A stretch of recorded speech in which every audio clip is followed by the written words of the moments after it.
وشر الأمور محدثاتها وكل محدثة بدعة وكل بدعة ضلالة وكل ضلالة في النار. أعوذ بالله من الشيطان الرجيم. بسم الله الرحمن الرحيم. يا أيها الذين آمنوا كتب عليكم الصيام كما كتب على الذين من قبلكم لعلكم تتقون. اے ایمان والو، اے مسلمانوں، تم پہ روزے فرض کر دیے گئے ہیں. جہاں پہ اللہ تعالیٰ کہتے ہیں کتب علیکم الصیام، انداز حاکمانہ ہے کہ اللہ حکمی انداز میں کہتے ہیں کتب علیکم الصیام، تم پہ روزے فرض ہے. اب پھر کوئی بھی حکم ہو بندے کے لیے مشکل ہوتا ہے، تو ساتھ ہی تسلی دینے کے لیے، تشفی کے لیے کہہ دیا کما کتب علی الذین من قبلکم، تم سے جتنی بھی پہلے قومیں تھیں ان پہ بھی فرض تھی. جیسے ایک باپ اپنے بیٹے کو کہے کہ بیٹا یہ کام کرو، اور ساتھ کہہ دے کہ آپ جیسے جتنے بھی لڑکے ہیں پہلے ان سب نے یہ کر لیا ہے. جب وہ بھی سب کرتے تھے تو اسے حوصلہ ہو جاتا ہے کہ میرے جیسے جب سب کرتے ہیں تو میں بھی کر لوں گا. اب آخر میں اس کا مقصد بتایا لعلکم تتقون. مقصد کیا ہے کہ تاکہ تم متقی بن جاؤ، پرہیزگار بن جاؤ، تقوی والے بن جاؤ. اب پہلے بھی بات بہت دفعہ رکھی ہے کہ اللہ رب العزت کے خزانے اتنے وسیع ہیں کہ ہماری امیجینیشن، ہماری سوچ سے آگے ہے. یعنی ہمارے وہ انفینٹ ہیں، لامحدود ہیں. مثلا سمندر ہے، یہ خشکی سے 3 گنا بڑا ہے. ہمارے ہاں صحرا، زمینیں، مربع، لمبے سفر، ملک، لیکن سمندر خشکی سے 3 گنا زیادہ ہے. ابھی چند دن پہلے کی بات ہے کہ یہ جو بلیک ہولز ہیں، ایک بلیک ہول کے گرد کو پانی کا ذخیرہ وہ کہتے ہیں 140 ٹریلین گنا جو سمندر کا پانی ہے اس سے زیادہ ہے. تو دیکھیں اللہ نے یہ 7 سمندر پیدا کیے ہیں. ابن قیم رحمۃ اللہ علیہ فرماتے ہیں کہ ایک آنسو جو ہماری آنکھوں سے گرتا ہے، اللہ کو اتنی اس کی قدر ہے، اتنی اہمیت ہے کہ اتنا اس کے پاس پانی ہے، اتنا پیدا کیا ہوا ہے. لیکن ہماری آنکھ سے جو اللہ کی محبت میں، اللہ کے خوف میں، خشیت میں آنسو گرتا ہے، اللہ کو اتنا پسندیدہ ہے کہ اللہ تم پہ جہنم سے آپ کو بچا لیتے ہیں. اب تو اس کے خزانے تو بہت ہیں. پھر اس نے یہ روزہ رکھا کہ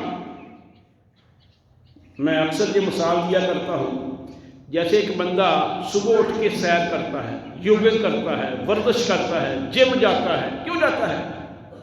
حالانکہ اس کو اس سے مشقت ہوتی ہے، تکلیف ہوتی ہے، لیکن آن دی ہول مجموعی طور پہ ان دی لانگ رن اس کی اپنی صحت کو فائدہ ہوتا ہے. تو یہ چیز ثانوی ہے، ہم اس کو اہمیت نہیں دیتے، لیکن آج کل تو سائنس نے یہ ثابت کر دیا ہے، یہ بلکہ ایک ٹروتھ بن چکا ہے کہ روزے کے میڈیکل فوائد بہت سارے ہیں. نیٹ بھرا پڑا ہے، آپ دیکھ سکتے ہیں. تو اب اللہ نے کیوں رکھا؟ تاکہ تم پرہیزگار بن جاؤ. اس کی وجہ کیا ہے؟ وجہ یہ ہے کہ جتنی بھی دیگر مخلوقات ہیں نا، ان کی خواہشات محدود ہیں. مثلا شیر ہے، جنگل کا بادشاہ ہے، شکار کرتا ہے، کھا لیتا ہے، دوسرے شکار کے پیچھے نہیں پڑتا.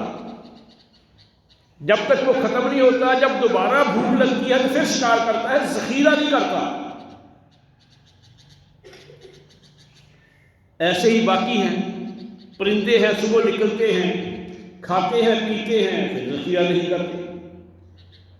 جنسی خواہشات دیکھیں، اگر آپ، ہم نے بھیڑ، بکریاں، بھینسیں رکھی ہیں، ان کی جنسی خواہش کچھ دنوں کے بعد ہوتی ہے، آگے پیچھے نہیں ہوتی. لیکن انسان کی جنسی خواہش آپ کے سامنے ہے. تو اس لیے اگر انسان کی خواہشات کو لگام نہ دی جائے، ان کو ٹرینڈ نہ کیا جائے، ان کو کسی سسٹم کے تحت نہ لایا جائے، تو یہ تو حیوانوں سے بھی بدتر ہو جائے گا. کیونکہ رسول اللہ صلی اللہ علیہ وسلم نے فرمایا اگر بندے کے پاس سونے کی ایک وادی ہو تو وہ کہتا ہے ایک اور ہو،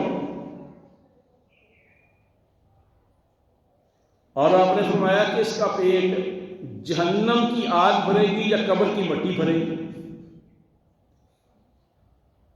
دنیا میں رہتے ہوئے تو ان کی حوث پوری نہیں ہوتی. تو اس لیے روزہ جو ہے یہ ہماری تربیت کرتا ہے، ہمارے لیے ایک ریفریشر کورس ہے، ہمارے لیے ایک ٹریننگ کورس ہے کہ ہم اپنی خواہشات کو کنٹرول کرنے، جو سیلف ڈسپلن ہے نا، اس میں آ جائیں. اور سچ یہ بھی ایک بلکہ ذہانت کی قسم ہے کہ بندہ اگر اپنی خواہشات کو کنٹرول کر لے، اپنے جذبات پہ قابو کر لے، تو اس لیے بھی یہ روزہ رکھا گیا ہے کہ ایک بندہ ہے، شدت کی گرمی ہے، کچن کے اندر طرح طرح کے کھانے پڑے ہیں، گھر کے اندر طرح طرح کے مشروبات ہیں، لیکن ان میں سے کسی کو وہ ٹچ نہیں کرتا کہ میرا اللہ دیکھ رہا ہے. اب جب میں کہیں پہ بیٹھ کے کسی کی زمین پہ نجائز قبضے کا سوچتا ہوں، کیا اس وقت اللہ تھوڑ جاتا ہے؟ لا تأخذه سنة ولا نوم له ما في السماوات وما في الأرض. اس وقت بھی وہ دیکھتا ہے. تو روزہ جی ہماری ٹریننگ اور تربیت کرتا ہے. اب کچھ باتیں روزے کے حوالے سے جو ہمارے ہاں غلط اور عام ہیں. آج کل استقبال رمضان کے بڑے پروگرام ہو رہے ہیں. اچھا، اب پھر استقبال رمضان کے لوگ روزے بھی رکھتے ہیں. رسول اللہ صلی اللہ علیہ وسلم نے رمضان سے چند دن پہلے روزہ رکھنے سے منع فرمایا. یہ صحیح بخاری کے سامنے پڑی ہے، اس کے اندر یہ حدیث ہے. ایک تو بات یہ ہے، شعبان کے اندر آپ ویسے نفلی روزے زیادہ رکھتے تھے، لیکن وہ نصف شعبان سے زیادہ پہلے. ایک تو بات یہ. دوسری بات کہ آپ نے فرمایا چاند دیکھ کے روزہ رکھو، چاند دیکھ کے ہی عید کرو. اور یہ ساتھ فرما دیا اگر بادل ہو جائیں تو پھر پچھلے مہینے کے 30 دن پورے کرو. اگر 29 کو چاند دیکھنا تھا، بادل آ گئے، تو آپ نے فرمایا کہ اس مہینے کے 30 دن پورے کرو. اور دوسری ایک روایت میں آپ نے فرمایا کہ جس بندے نے شک کے دل کا روزہ رکھا، تو بندہ کہتا جی چلو جی روزہ ہی ہے، میں کون سا جوا کھیلنے لگا ہوں، آج روزہ رکھ لیتے ہیں، اگر فرضی ہو گیا ٹھیک ہے ورنہ نفلی. تو آپ نے فرمایا اس نے میری نافرمانی کی.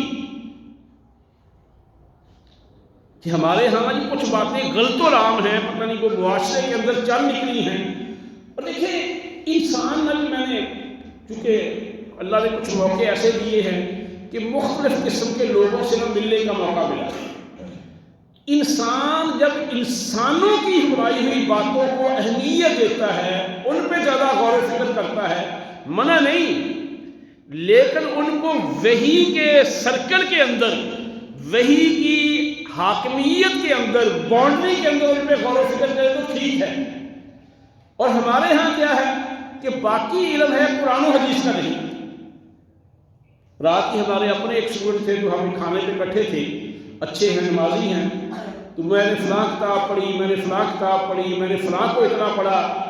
آج کل کہتے کوئی کہتا جی میں نے اقبال کو بہت پڑھا. ہم یہ نہیں کہتے کہ اقبال کو نہ پڑھیں، بہت کچھ پڑھنا چاہیے.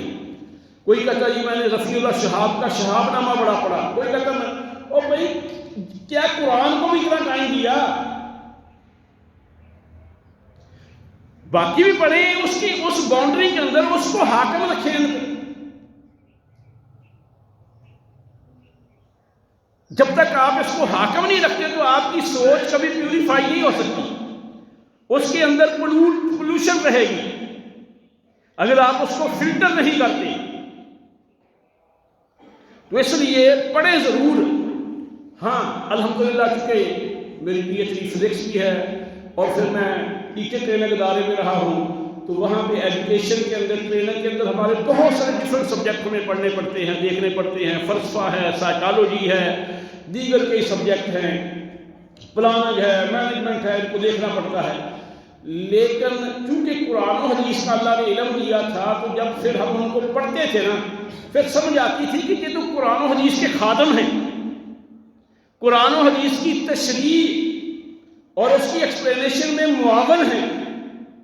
لیکن جب قرآن کا علم نہ ہو تو ان کو اکیلے پڑھے تو پھر ادھر کو ادھر کو ادھر کو. اور اس میں بہت سارے ہم نے بندوں کو دیکھا ہے ان چیزوں پہ جب وہ چلتے ہیں تو پھر مثال کے طور پہ ہماری عدلیہ ہے، تعلیم یافتہ ہے، اور ہم ان کی نیت پہ بھی نہیں شکتے. کئی بہت سارے لوگ اچھے کام کرنا چاہتے ہیں لیکن بندوں کے بنائے ہوئے کئی اچھے کام وہ اچھے نہیں ہوتے. ان میں بندوں کے بنائے ہوئے کاموں میں جھول ہوتا ہے. مثلا لینن آیا تھا رشیا کے اندر، اس نے اپنی طرف سے کہا کہ میں نے دنیا کے اندر یہ سسٹم کرنا ہے، یہ سسٹم کرنا ہے، نیا نظام کرنا ہے. پہلے نظام کیونکہ عیسائیت کا جو بگڑا ہوا تصور تھا اس کے ریئیکشن کے طور پہ کمیونزم آیا تھا. ان کے ہاں کیا تھا؟ ان کے ہاں دنیا سے دوری، ترک دنیا. ایک ماں اسے پتا چلا کہ میرا بیٹا فلاں جگہ ایک چرچ میں ہے، جب وہ دور دراز کا سفر کر کے وہاں پہنچی تو بیٹے کو پتا چلا کہ میری ماں ادھر سے آئی ہے، وہ دوسری طرف سے بھاگ گیا کیونکہ ان کے ہاں عبادت ہی یہ ہے. ایسے ہی راہبہ عورتیں جو ہیں شادی نہ کرنا، دنیا کو ترک کرنا، وہ کہتے ہیں سارے فتنے ہی دنیا کی بنا پہ ہیں اس لیے دنیا کو چھوڑ دو. اسلام یہ نہیں کہتا. اسلام کہتا ربنا آتنا فی الدنیا حسنۃ وفی الآخرۃ حسنۃ وقنا عذاب النار. اسلام نے نعمتوں سے دنیا کے ہاں پابندیاں لگائی ہیں، بلکہ ان نیکیوں کو بھی، ان لذتوں کو بھی اگر اللہ کے احکام کے تحت لے گے ان کو نیکی بنا دیا ہے. تو بات لمبی ہو رہی. تو اصل میں دین جو ہے وہ اللہ کا قرآن اور محمد صلی اللہ علیہ وسلم کا فرمان ہے جس کے آگے ہم سرنڈر ہوتے ہیں اور ہونا چاہیے. اسے چیلنج نہیں کیا جا سکتا. دنیا کے اندر ہر بندے کی بات کو چیلنج کیا جا سکتا ہے اور یہ ہمارے اسلاف کا طریقہ بھی ہے. امام مالک رحمۃ اللہ علیہ مسجد نبوی میں درس حدیث کیا کرتے تھے اور کہا کرتے تھے لوگوں ہر بندے کی بات قبول بھی کی جا سکتی ہے، ریجیکٹ بھی کی جا سکتی ہے سوائے اس صاحب قبر کی. اور اس کا عملی ثبوت کا پیش آیا جب سقیفہ بنی ساعدہ کے اندر صحابہ کے اندر اختلاف ہو گیا رسول اللہ صلی اللہ علیہ وسلم کی وفات پہ کہ خلیفہ کون بنے گا. انصار کہنے لگے ہم خلیفہ ہوں گے، ہم میں سے ہوگا. مہاجر کہنے لگے ہم میں سے ہوگا. اب حالانکہ دونوں گروہ نیک جنتی، لیکن ایک گروہ دوسرے گروہ کی رائے کے اوپر اپنی رائے کو ترجیح دے رہا تھا، دوسرے گروہ کی رائے کے اوپر ترجیح دے سکتا تھا. یعنی جب بندوں کی آراء ہوگی تو ان کا موازنہ ہو سکتا ہے، ترجیح دی جا سکتی ہے. لیکن اور اس پہ اتنا آگے بڑھا کہ تلواریں نکل آئی. وہ کہنے لگے کہ ہماری رائے ٹھیک ہے، وہ کہنے لگے ہماری رائے ٹھیک ہے. انصار کہنے لگے تم نے مکے سے نکال دیا تھا، ہم نے ان کو شیلٹر دیا، ہم نے پناہ دی. مہاجرین کہنے لگے ہم نے قربانیاں دی. لیکن ابو بکر صدیق رضی اللہ عنہ آئے، انہوں نے جب یہ حال دیکھا انہوں نے کہا کہ اللہ کے رسول صلی اللہ علیہ وسلم نے فرمایا کہ الائمۃ من القریش، خلیفہ قریشی ہوگا، قریشی. اب انصار نے کہا کہ ہم اس کو ہو ہی نہیں سکتا، فوراً سرنڈر ہو گئے. انہیں پتا تھا کہ باقی ہر چیز کو چیلنج کیا جا سکتا ہے، باقی ہر چیز کے سامنے اپنی رائے پیش کی جا سکتی ہے سوائے وحی کے. نبی کی بات وحی کی بات ہوتی ہے. سب سرنڈر ہو گئے. تو یہ ہمارے ہاں آج یہ ہماری ٹریننگ میں تربیت میں کمی ہے. تو روزہ جو ہے نا ہمیں یہی سکھاتا ہے کہ اللہ کا حکم ہے. بس جب پتہ چل جائے اللہ کا حکم ہے تو ٹھیک ہے. تو ایسے ہی اور بہت ساری باتیں ہیں. تو صحابہ کے بڑی مثالیں دی جا سکتی ہیں، لیکن کچھ باتیں کل ایک بھائی نے پوچھا تھا.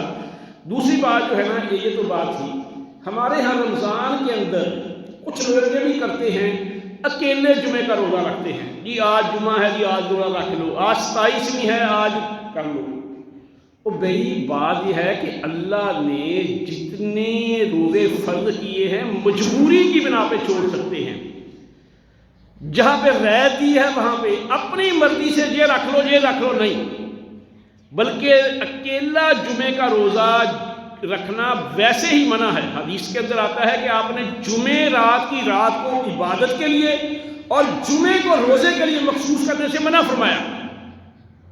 ہمارے ہاں اکثر جی مانگنے والے بھی کہتے ہیں جمعرات کا دن ہے، اور ہم بھی کہتے ہیں جی پیرا فقیرہ کا دن ہے، اس کو جی کریں. اور جمعے کو ہم سمجھتے ہیں برکت والا دن ہے.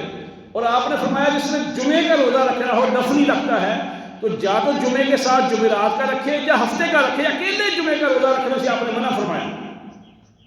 اور ہمارے ہاں یہ غلط عام باتیں ہیں. اچھا یہ تو بات ہوگی جمعے. اب رہی بات کہ ابھی وہ بھائی پوچھ رہے تھے سحری کے بارے میں کہ جی سحری نہ 4 منٹ پہلے ختم کر دینی چاہیے. یہ بھی غلط تصور ہے. آپ نے کہا کہ اسلام غالب رہے گا، مسلمان خیر پہ رہیں گے جب سحری آخری وقت میں کریں گے اور روزہ جلدی افطار کریں گے. اور دوسری ایک روایت میں آپ نے فرمایا کہ روزہ دیر سے کھولنا یہود و نصارہ کی خصلت ہے. یہ ایسے ہی ہے، ایک ٹیچر ہے وہ اپنے بچے کو کہتا ہے کھڑا ہو جاؤ، کھڑا ہو گیا. اب 2 بچے ہیں، اب وہ اس کے بعد دونوں کھڑے ہو گئے. پھر وہ کہتا ہے بیٹھ جاؤ، ایک بیٹھ گیا دوسرا کھڑا. اب ٹیچر کیا سمجھے گا؟ اسے فرمانبردار کہے گا یا بدتمیز کہے گا؟ بھئی جب ٹیچر نے کہا کھڑا ہو جا وہ کھڑا ہو گیا، جب کہا بیٹھ جا وہ بیٹھ گیا. اللہ نے کہا روزہ رکھ لو، ہم نے رکھ لیا. اللہ کہتا کھولو، ہم کہتے نہیں میں نے تو احتیاط کرنی ہے. احتیاط اس چیز میں ہے کہ گھڑی ٹھیک ہو، احتیاط اس چیز میں ہے کہ سورج غروب کا کنفرم کرو. روزہ غروب ہونے کے بعد، سورج غروب ہونے کے بعد روزے کے لیے انتظار کرنا یہ شرعاً منع ہے اور یہ گناہ ہے. اور سحری آخری وقت میں کرنی چاہیے. اچھا اب کتنی دیر رسول اللہ صلی اللہ علیہ وسلم ایک سفر پہ جا رہے تھے، صحرا کا، آپ سواری پہ تھے، آپ نے ساتھ والے صحابی کو کہا ستو کھولو، جی سورج نظر آ رہا ہے. آپ نے فرمایا ستو کھولو. نیچے اترے، آپ نے روزہ افطار کر لیا. اب آپ کہیں گے سورج تو نظر آ رہا تھا. اور بھئی یہ سائنٹیفکلی پروو ہے کہ سورج کی گول ٹکیا اگر آپ کہیں صحرا میں ہوں نظر آ رہی ہو 2 منٹ چند سیکنڈ میں غروب ہو جاتی ہے، اتنی دیر میں طلوع ہو جاتی ہے. اب کیا ستو کھولنے میں 2 منٹ نہیں لگے تھے؟ سواری سے اترنے میں اور اس کے بعد نیچے ستو کھولنے میں ٹائم نہیں لگا تھا. یعنی سورج طلوع کا وقت، سورج غروب کا وقت اور زوال کا وقت یہ 2 منٹ چند سیکنڈ ہیں. یہ کیلکولیٹر ہے. اچھا اب یہ بات آ گئی کہ جب سورج غروب ہو تو روزہ فوراً افطار کرنا چاہیے. اب افطار کس سے کرنا چاہیے؟ مسنون آپ نے فرمایا سب سے بہتر سحری جو ہے نا کھجور ہے، اور افطاری کے لیے بھی کھجور، پانی اور دودھ، یہ 3 چیزوں کا تذکرہ ملتا ہے افطار کے لیے. باقی بھی ہر حلال چیز سے روزہ کھولا جا سکتا ہے، بنا نہیں، لیکن زیادہ مسنون. اور ویسے بھی اگر دیکھیں کہ بندے نے صبح کا روزہ رکھا ہوا ہے، اس کے جسم میں یا تو پانی کی کمی ہے، یا اس کے جسم میں شوگر لیول ڈاؤن ہوا ہے، یا کوئی اور معدنیات منرلز کی ہیں. ان تینوں چیزوں کو دیکھ لیں، دودھ، کھجور اور پانی، ان میں تقریباً یہ ساری چیزیں ہوتی ہیں. تو یہ مسنون ہے. بلکہ اگر میں اور آپ امام الانبیاء حضرت محمد رسول اللہ صلی اللہ علیہ وسلم کا لائف سٹائل اس لیے نہیں اپنانا، دوبارہ سنیں کہ سائنس کہتی ہے یا ہمارا فائدہ ہے. ہمارا عقیدہ ہی یہ ہے کہ ہمارا فائدہ ہی اس میں ہے جو ہمارے اللہ کے معاذ اللہ ہمارا دشمن ہے. کیا اللہ کو ہمارے ساتھ محبت نہیں ہے؟ کیا اللہ ہمارا خیر خواہ نہیں ہے؟ حدیث کے اندر آتا ہے بندہ ایک بلش جاتا ہے، اللہ اس کی طرف ایک ہاتھ آتے ہیں. بندہ چل کے جاتا ہے، اللہ تعالیٰ بھاگ کے آتے ہیں. تو اللہ تعالیٰ کہتے ہیں میری طرف آ کے تو دیکھو. بلکہ وہ حدیث کہ ایک بندہ جو صحرا میں سفر کر رہا تھا، اس کا خوراک، اس کا پانی اونٹ پہ تھا، اونٹ اس کا اچانک بھاگ گیا، اب وہ نا امید ہو گیا کہ قریب کوئی وادی نہیں، کوئی کھانے پینے کی چیز نہیں، میں بھوک اور پیاس کی بنا پہ مر جاؤں گا۔ اس نا امیدی کے طور پہ جب اسے یقین ہو گیا کہ اب میرا مرنا یقینی ہے، اچانک سڈن اللہ کی طرف سے اس کا اونٹ سامنے آ گیا اور وہ دیکھ کے خوشی میں کہہ دے کہ یا اللہ تو میرا بندہ ہے، میں تیرا رب ہوں۔ اسے خوشی میں یہی نہ رہے کہ میں کہہ رہا ہوں، زبان سے ایسے کلمات نکال دے۔ تو آپ صلی اللہ علیہ وسلم نے فرمایا کہ جتنی اس بندے کو اس موقع پہ خوشی ہوتی ہے، اللہ کو اس سے بھی زیادہ خوشی ہوتی ہے جب بندہ معافی مانگتا ہے۔ تو اس لیے فائدے بڑے ہیں ان چیزوں کے، لیکن ہم نے عمل کیوں کرنا ہے؟ اللہ اور اس کے رسول کا حکم ہے بس، اور باقی انشاءاللہ اس کے فائدے ہی فائدے ہیں، نقصان اس کا کوئی نہیں۔ اب رہی بات کہ روزہ کب، اب بندہ صبح کو کھا پی رہا ہے، ادھر سے اذان ہو گئی ہے، تو یہ ایسے نہیں کہ جیسے بجلی کا بٹن آپ نے فوری بند کر دیا بس اب کوئی گیٹ بند ہو گیا۔ تو رسول اللہ صلی اللہ علیہ وسلم نے فرمایا کہ اپنی حاجت پوری کر لو، حاجت یعنی ضرورت پوری کر لو، یعنی جلدی جلدی کھا پی لو، فوری نہیں بند کرنا۔ ہاں اس کو عادت نہیں بنانا چاہیے، عادت یہی ہے کہ اذان سے پہلے پہلے بندہ کھا پی لے، لیکن کسی دن اگر بندہ ایسے ہی کسی دن بندہ جاگا، اس نے غسل کرنا تھا، ادھر سحری کا ٹائم تھوڑا ہے، تو حدیث کے اندر یہ آتا ہے کہ پہلے وہ سحری کر لے وضو کر کے، غسل جو ہے نماز سے پہلے کر لے، یعنی سحری کا ٹائم جا رہا ہے تو مجھے بندہ کر سکتا ہے۔ اس کے بعد ایک بندہ ہے، اس کو کہے آ گئی، ہمارے ہاں یہ مولویوں نے پتہ نہیں، دیکھیں بندوں کی بات کا جب تجزیہ کرتے ہیں نا، اس میں بڑی بیوقوفی نظر آتی ہے۔ قرآن و حدیث کو جتنا مرضی کھنگال لیں، اس میں انشاءاللہ حکمت کے پہلو بھی نکلیں گے۔ مثلا اب وہ کہتے ہیں کہ اگر تھوڑی آئے پھر نہیں، اگر منہ بھر کے آ جائے تو ٹھیک، اگر 3 دفعہ آئے تو اگر تینوں کو ملا کے دیکھیں گے منہ بھرنے کے قریب ہے کہ نہیں، اب کس کے منہ میں ڈال کے دیکھیں گے؟ دیکھیں جو خود بخود آتی ہے نا، اس میں بندے کی نیت نہیں، اس کے بس میں نہیں، اس سے کوئی روزہ نہیں ٹوٹتا۔ ہاں ایک بندہ جان بوجھ کے گلے میں انگلی ڈال کے خود کرتا ہے، وہ اور چیز ہے۔ اچھا ایسے ہی ایک بندے پہ چوٹ لگی، خون بہ گیا، نکسیر ٹوٹ گئی، اس کی بنا پہ اگر اس کو میڈیکلی کمزوری ہوگی ہے، اس کمزوری کی بنا پہ روزہ افطار کر سکتا ہے، روزے کو کچھ نہیں ہوا۔ ایک نوجوان ہے، دوپہر کو سو گیا، اس پہ غسل واجب ہو گیا، غسل کر کے آگے اپنا روزہ پورا کرے، اس میں کوئی حرج نہیں۔ بھول کے کھا پی لیا، اس میں کوئی حرج نہیں۔ آج کل تو بس تقریباً اہل علم سب ہی مجھ سے ہیں، لیکن ہم تو پہلے بھی کہتے تھے، ایک بندہ شوگر لگاتا ہے، اب اس کو اس وقت بھول گیا، روزے کی حالت میں انسولین لے لے، کیونکہ وہ روزے کے فلسفے کے خلاف نہیں۔ ایک اور بندہ ہے، وہ کہیں گر گیا، اس کو جو ہے نا ٹیٹنس کا ٹیکہ لگنا ہے، لگوا لے۔ ایک بندہ ہے، اس کے پین شروع ہو گئی ہے، پین کا ٹیکہ لگوا لے، لیکن وٹامن نہیں، ڈرپ نہیں، کیونکہ وہ روزے کے فلسفے کے خلاف ہے۔ اچھا اس کی دلیل کیا ہے؟ اس کی دلیل قرآن و حدیث میں ہے۔ اس کی دلیل قرآن و حدیث میں کیا ہے کہ جب روزے کی حالت میں تیل کی مالش ثابت ہے، جب تیل کی مالش ثابت کرتے ہیں، سکن سے تیل باڈی میں جذب ہوتا ہے۔ روزے کی حالت میں نہانا ثابت ہے، جب نہاتے ہیں اس وقت پانی سرایت کرتا ہے۔ تو ایسے ہی ایسا انجیکشن جو بندے کی کھال میں جائے، گوشت میں جائے، چلا گیا تو ٹھیک ہے۔ اچھا مسواک، یہ حدیثوں کے درمیان گیلی مسواک اور خشک مسواک دونوں جائز ہیں، یہ ثابت ہے، مسنون ہے، کرنی چاہیے۔ اب جو گیلی مسواک ہے یہ ایسے ہی ہے جیسے پیسٹ ہے، تو پیسٹ بھی مسواک کی حالت میں کر سکتا ہے بندہ، تو ذائقے سے روزہ نہیں ٹوٹتا۔ اور بڑی باتیں ہیں، لیکن مثال کے طور پہ ہومیوپیتھی دوائی ہے، ہومیوپیتھی جو ہے نا، یہ جیسے آج کل نینو ٹیکنالوجی ہے نا، اب میں اس میں نہیں جاؤں گا، یہ اس تھیوری کے تحت تقریباً عمل کرتی ہے۔ اس کا ایک دانہ، بلکہ اس میں دوائی کی جتنی مقدار کم کرتے جائیں گے اس کی پوٹینسی بڑھتی جائے گی۔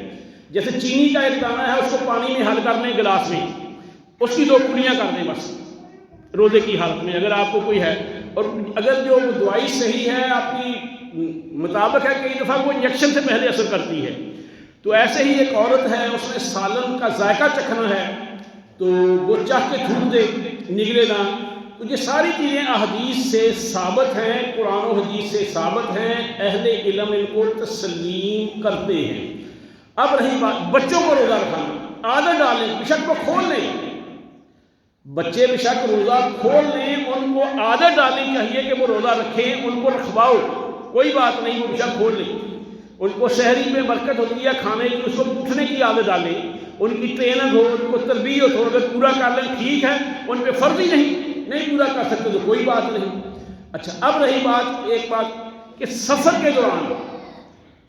کے دوران روزہ بندہ کھول سکتا ہے اگر اس سے تکلیف ہو۔ بہتر یہ ہے کہ بندہ صبح کو روزہ رکھ لے۔ کئی دفعہ ایسا ہوتا ہے کہ سفر کا ارادہ ہی ترک ہو گیا، کئی دفعہ کوئی اور مسئلے بنتے ہیں، راستے میں کہیں کھول لے، اللہ کے رسول نے بھی یہی کیا تھا۔ تو یہ سفر والا مسافر جو ہے نا وہ روزہ کھول سکتا ہے، فردی روزے کو تو نہیں، لیکن نفلی روزہ اگر عقیقے کی دعوت ہو، ولیمے کی دعوت ہو تو وہاں پہ کھولنا ضروری ہے، وہاں پہ یہ کھول لینا چاہیے۔ اسی لیے اسلام کو دین فطرت کہتے ہیں۔ اللہ سے دعا ہے کہ اللہ مجھے اور آپ کو عمل کی توفیق عطا فرمائے۔ وما علینا الا البلاغ المبین۔